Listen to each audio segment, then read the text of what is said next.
पोट्टे असं वाटलं नव्हतं की मेट्रोमध्ये धिंगाणा करतील. संध्याकाळीच बॅग भरली आणि पप्पांनी सोडलं. मला आपण ट्रॅव्हल्समध्ये बसले आणि त्यानंतर आपल्याला एका ठिकाणी थांबल्या होत्या. तिथून मग डायरेक्ट आपलं शिफ्ट केलं मी. सकाळी नागपूरमध्ये पोहोचलेलो होतो आणि सकाळचं वातावरण असं होतं जे एकदम थंडगार वातावरण होतं. आणि त्यानंतर मग आपल्याला उतरले, आपण बसस्टँडला गेले. मग बसस्टँडला जाऊन एक कप चहा पिला. चहा पिल्यानंतर मग आपल्याला निघायचं होतं तिथून मग आपण ऑटो केला. ऑटोमध्ये बसलो. मग ऑटोमध्ये बसल्यानंतर मग आपल्याला जायचं होतं, इथं मंदिर होतं आणि मंदिराचं मग दर्शन करून आपण पुढे गेला. मग मेट्रो स्टेशनपाशी गेल्यावर आपल्या मित्राला कचोरी आणामध्ये मी मध्ये गेलो, स्टेशनच्या बाहेर फिरलो. तर सकाळी काय कचोरी कोणी नाही बनवली.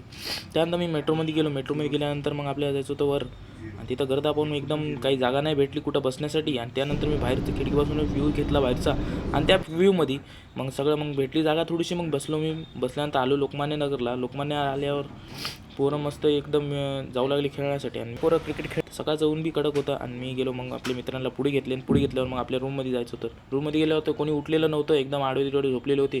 आलो मी खाली. त्यानंतर खाली जाऊन बसल्यावर आपण खाल्ले मग त्यात पोहे खाल्ल्यानंतर आपण आल्यावर